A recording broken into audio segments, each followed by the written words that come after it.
Hello everyone, welcome to AI/ML session, Productionizing R workload using Amazon SageMaker featuring Siemens Energy. My name is Michael Xie. I'm a Senior AI/ML Solutions Architect from AWS. Today it's our pleasure to have Edgar Bayo Rodriguez, a lead data scientist from Siemens Energy, joining us. In this session, we'll show you how Amazon SageMaker features can be helpful in scaling your machine learning and statistical computation in the cloud. We'll share with you a couple of solution patterns for common use cases and how we can productionize them.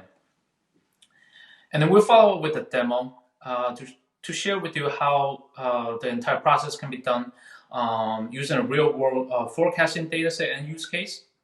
And Edgar will be joining us and sharing with us their latest organization-wise digitalization effort, their AI/ML use cases, and their production-grade architecture, SEERS, Siemens Energy Electric Resources, for their R workloads. R and its rich ecosystem with more than 16,000 packages dedicated to machine learning and statistical computation is widely used by statisticians and data scientists in industries such as energy, healthcare, life sciences, and financial services. The use cases include Monte Carlo simulation, demand forecasting, optimization, and machine learning. However, our users often face constraints in compute resources available to their IDE. In order to run meaningful experimentation, teams often over-provision the compute resource on the servers. But chances are it is very difficult to estimate. Elasticity is a key ingredient for an efficient development lifecycle. Every job is unique. Every job requires a unique compute resource. This is a summary of all modules of Amazon SageMaker. There are features available to help you, the data scientists, prepare data, build, train, deploy machine learning models, and perform statistical computations. We'll show you how Amazon SageMaker can be helpful in running your machine learning and statistical workload at scale using fully managed and fully elastic resource beyond your IDE. Data scientists can use Amazon SageMaker features through SageMaker SDK from any IDE, and for our users, you can use your preferred IDEs such as RStudio and interact with Amazon SageMaker through Reticulate, which is a R library as an interface to Python libraries. You can also access all AWS resources underneath using both three. There are three ways of interacting with Amazon SageMaker, like we showed previously, using the SDK from your IDE, as long as there's internet and AWS credential setup. You can also use Amazon SageMaker notebook instance where there is a R kernel built in to allow you to quickly prototype within a fully managed environment. You can also use Amazon CLI, AWS CLI, a command line interface, as long as you have your data, code, containers in the cloud already, and you can script it from your terminal or command line. During the prototyping process, Amazon SageMaker provides the scale you need beyond the IDE. Due to the constraint we just talked about on your local compute resource, you might not be able to load terabytes of data or run hundreds of experiments in parallel, but that's okay. When you prototype within the IDE, load a subset of data for exploration and define the data pre-processing steps you need and start building a simpler model locally to start. And then when you need the full data or run multiple jobs in order to find optimal model, submit your script with desired compute resources to Amazon SageMaker. And Amazon SageMaker will launch specified compute resource in remote and run your scripts and tear down the infrastructure when the jobs are done. And you will only be charged for the runtime. And here, depending on whether there is a model artifact as output for later inference, we have two patterns that we want to share with you. For machine learning, where your output is a model for inference, you can use Amazon SageMaker processing to perform data pre-processing and use Amazon SageMaker training and tuning features to fine-tune an optimal model and then use the Amazon SageMaker endpoint to host a endpoint live model, host a model for live traffic, or use Amazon SageMaker batch transform to make inferences on batch data. For statistical analysis, simulation, or optimization, where your output is data insight, you can use Amazon SageMaker processing for both data pre-processing and the actual statistical computation. And then you can save the results into Amazon S3 or purposefully build databases on AWS. And after the experimentation, the next step is likely to make your model available in production to make inferences on schedule on a, for example, weekly schedule. Or you like to recalculate the analysis every time you change code or change data. Instead of logging onto an IDE and to do the computation manually, you can set up an automatic workflow that is event-driven, meaning it can react to predefined set of rules, triggers, or schedules. AWS Step Function is a workflow orchestration service that has native integration to Amazon SageMaker features. That means that you can easily put your previously written Amazon SageMaker processing, training, or model hosting jobs into the workflow. You can also use Amazon Event Bridge to trigger step function workflow to meet your business need. For example, weekly delivery of machine learning inference to your customer, or trigger model retraining process once you detect model degradation. Furthermore, by using AWS Step Function and Amazon SageMaker, your entire workflow will be logged onto Amazon CloudWatch for better traceability, which is critical for production use. And this pattern and solution is how Siemens Energy applies to their weekly model retraining process for the 22,000 models. So I can't wait to share with you how we can put everything into practice within the demo. Suppose that your customer is asking you, hey, can you make a forecast for the number of visitors to the city of Melbourne in Australia for the next 5 years? Let's log on to IDE, but here we're sharing the code with you in the GitHub repository. Please take a look and clone the copy. So here's our studio instance, and we have all the codes opened up for convenience. For prototyping, first step is to reload the libraries and packages needed, and then we'll be accessing the data, slice and dice, and look at the city of Melbourne, and then we can plot the visualization and see the trends over the 10 years, and we're seeing an upward trend. And next step is naturally to fit some statistical model out on top of it. So we'll be applying exponential smoothing and ARIMA models on this data set, and then we forecast for the next 5 years. And we would like to visualize the performance with the confidence interval. So this is how you analyze it, and then you can also quantitatively analyze the model within the console. So this is how the prototyping process typically looks like. But if you want to scale with SageMaker, there's we need to create another script. So let's move on to SageMaker training.part. And here we're loading first Reticulate library and SageMaker in Boto3. And Amazon SageMaker runs your code in a container image with all the dependencies. And here we're using build and push Docker shell script to build a Docker file, and along with the code that we transform from prototype into SageMaker ready script. Here are two things to note. First is how Amazon SageMaker places files and make them available to you within the script. And here's the directory structure where input and hyperparameter files are located. And so you need to define the paths and variables accordingly. Secondly, is how Amazon SageMaker interact with your script within the container. So Amazon SageMaker processing and SageMaker training will call functions respectively. And for training, we'll be doing the model fitting and saving the model inside a function called train. And that's how Amazon SageMaker training job is going to call. And for evaluation with SageMaker processing, we'll be loading the model, saving the evaluation report, and saving the visualization within the function evaluate. And last but not least, we're also handling input argument coming from the SageMaker training and processing job in order to call the functions. Now coming back to the submission script. And then we are defining cloud resources and what container image and the input data for our training job. And so we have set up the training job that's started to use estimator class from SageMaker SDK. In here, there's an opportunity to choose the type of instance and amount of disk space for this training job. And then we can start the training job by calling fit methods against the data that we have. So now the training job is started. SageMaker is launching new compute instance remotely and getting the data, container, everything in place and start training. And your job is also available on SageMaker console. Let's log on to the SageMaker console.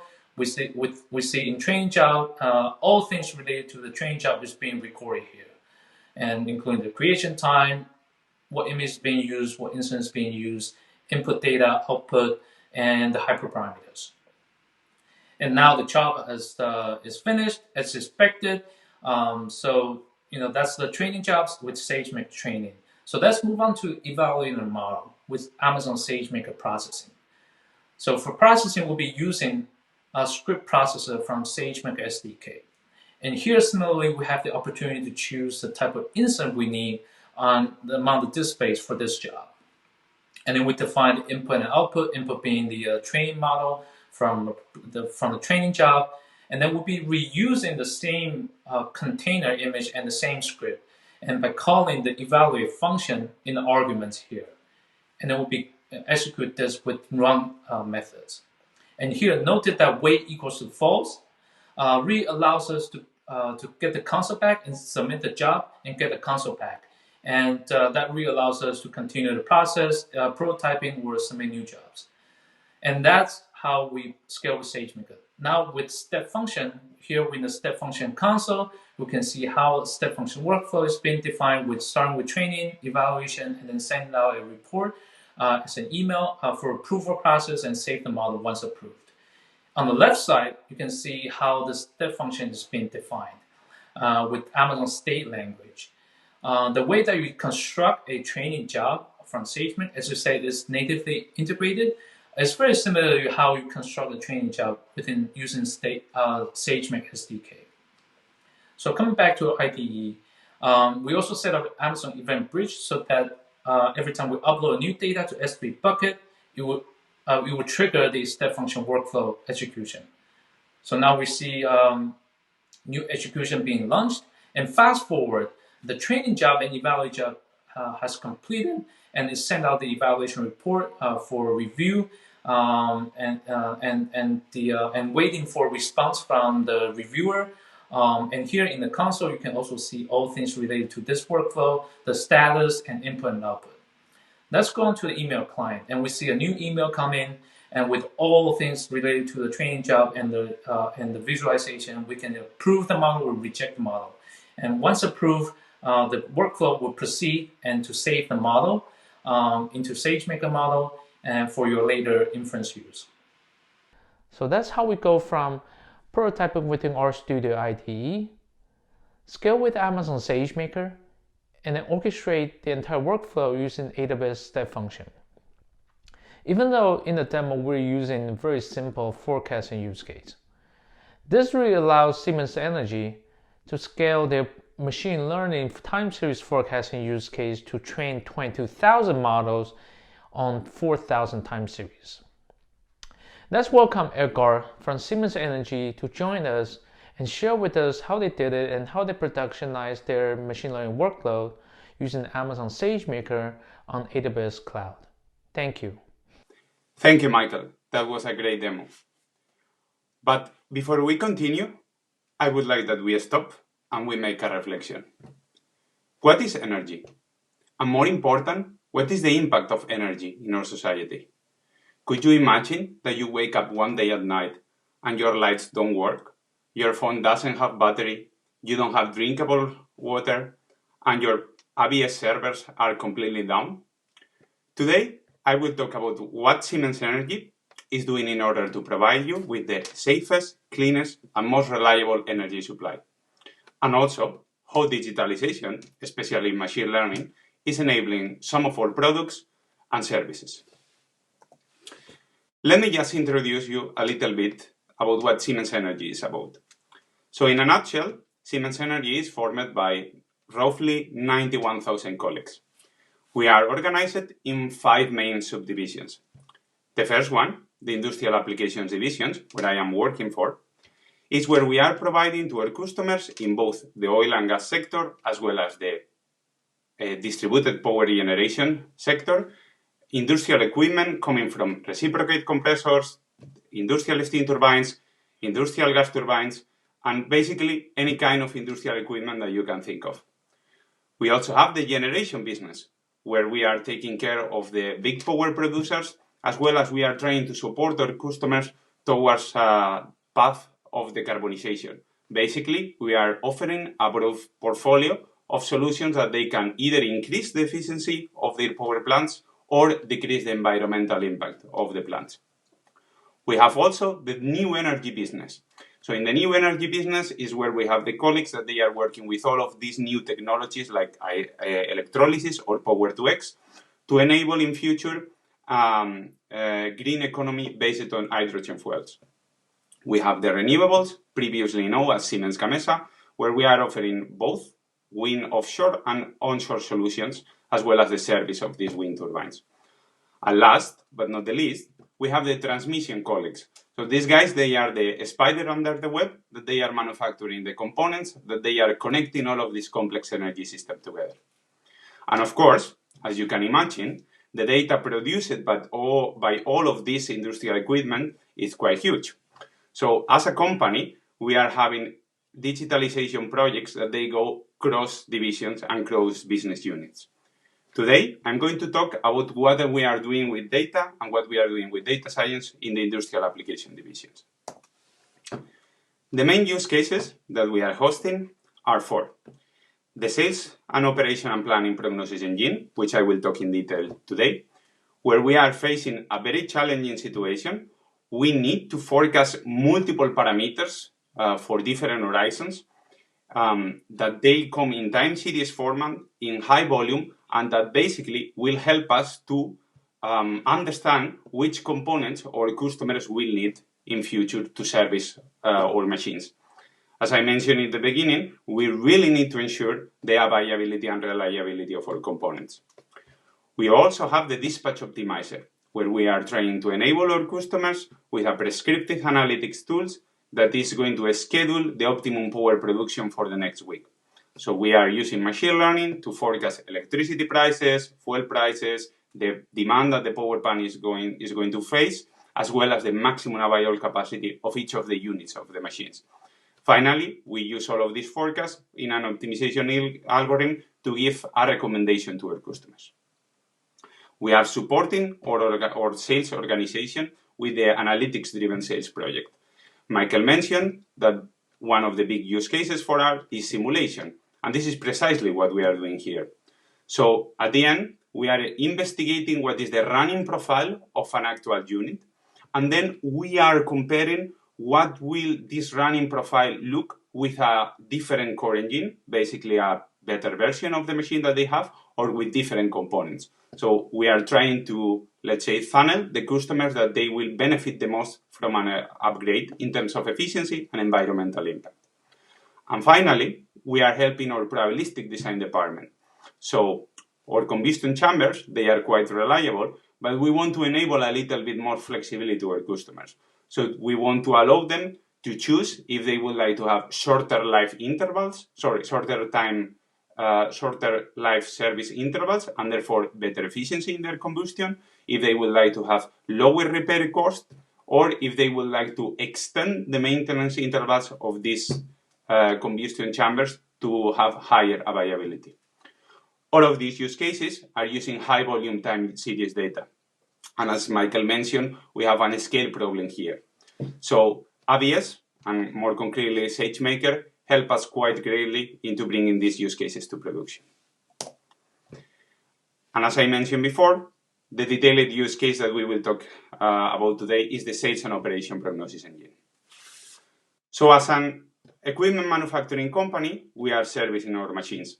And we service our machines based on some ranges or some parameters that they measure basically the life of the machine. So how much we have consumed and we have this live consumption linked with the risk of failure.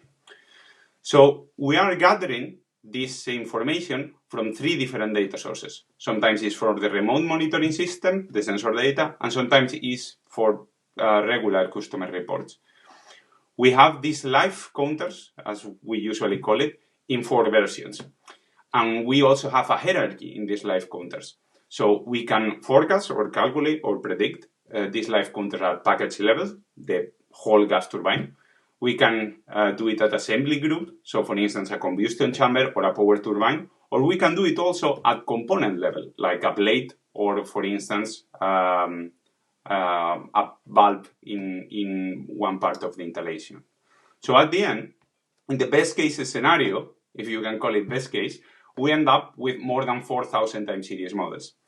And as you can imagine, every machine is a bin itself. So to predict the operational profile of that machines is actually quite tricky. What we found, and based on the results of the M3 forecasting competition and the subsequential competitions, is that usually an individual model tend to work better to forecast this time series. And even that we are working in a global model, this is a little bit far from realization right now.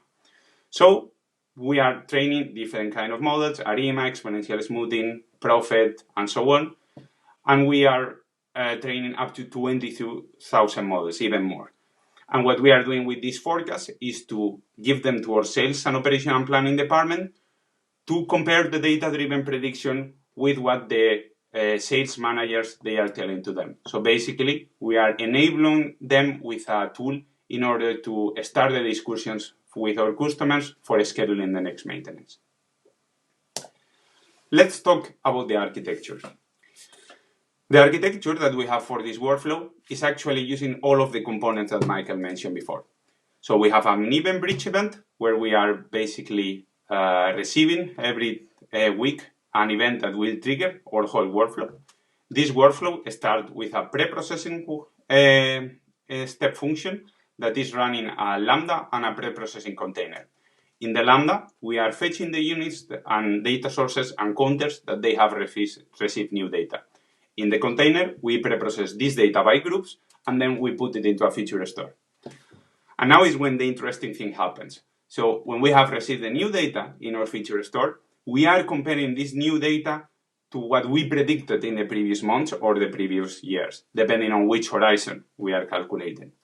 And if this data is differing quite a lot from what we predicted, then we will trigger our model retraining workflow, which is fully automatized.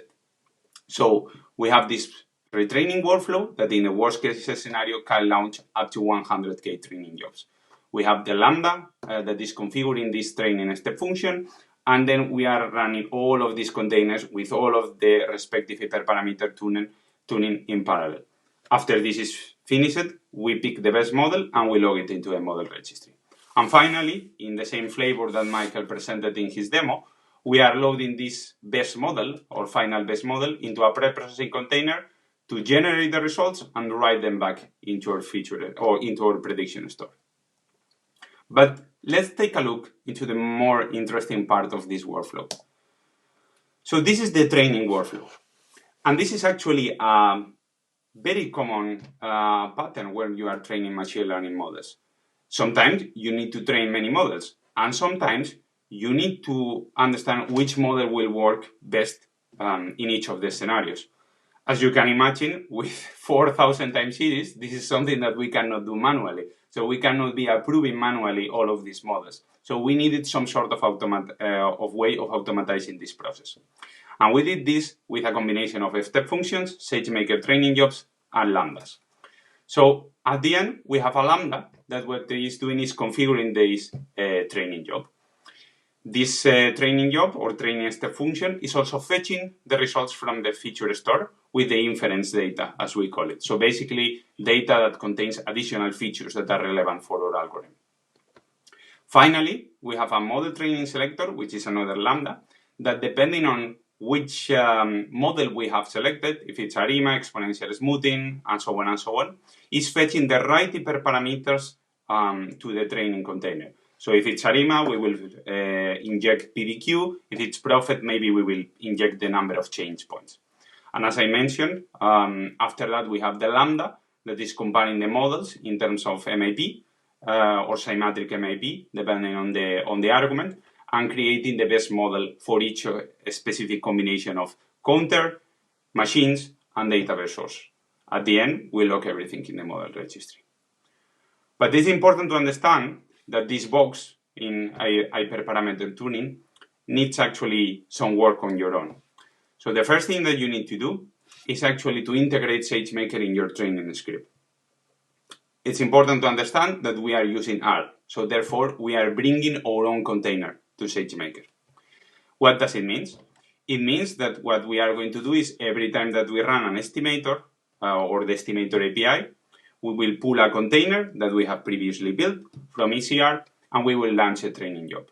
And we can customize this code that is in the container in many different ways. And we can, of course, use arguments or use variables to mimic the folder structure that Michael presented before. But SageMaker actually provides you a broad set of environment variables that they basically give you this done, so you don't need to do it yourself. So your hyperparameters, they will be in an environment variable, your model directory will be in an environment variable, and so on and so on. So you can fetch these arguments or these variables using the standard arguments or the opparse library, as I am doing in this example. We also need to enable the HPO to work. And in order to do that, we need to print our training and testing metrics. So we will print which accuracy metric we are using for optimization. Finally, we need to refer to these model types that I mentioned before. So if we are using the data model, we will train one model. If we are using ARIMA, we will train one model and we will use different hyperparameters, and the same with Prophet. So at the end, this is basically the job that you need to do to enable SageMaker for your jobs. I would like to close this session with a lot of lessons learned and with an overall picture of what the introduction of SageMaker means to us as an organization. A couple of months ago, we introduced what we call SEER, the Siemens Energy Eclectic Resource. We choose the name SEER because in the ancient Greece, the seers, they were the people that they were able to foresight future events. And we thought that the name was quite cool because most of our use cases, they were about forecasting. But the main takeaways that I would like to transmit to you is that data scientists, they need a playground to build models. It is true that production and QA, they have several governance policies that they make the experimentation a little bit more constrained, but you should enable your data scientists to work. And we are doing that by using our studio teams and Amazon EKS, and also by using SageMaker as a production-grade factory, as we call it. The second thing that I would like to point is that you need to embrace DevOps practice. Machine learning is different from software development, that's true, but that doesn't mean that machine learning doesn't have a life cycle per se. So you need to have your build stack, in this case, or GitLab account plus or step functions, to coordinate all of these small components of your workflow and to be able to move quickly from QA to development to QA and to production. Finally, the last takeaway is that please use production data in your development. Always that we have been developing, we have found that we could have some bugs because we are using the data that is not released for consumption. So either you have a separate data platform account, or either you have replication between your production data in your dev and QA account. I would like to mention that we have more talks regarding SageMaker and machine learning, and also starting in SageMaker with R is not something that you will do alone. So you have plenty of documentation that you can read to make your first steps into SageMaker and R. I would like to thank you, all of the attendees of the presentation, and especially Michael and the AWS team for giving me this opportunity to present what we are doing at Siemens Energy in industrial applications. Thank you so much.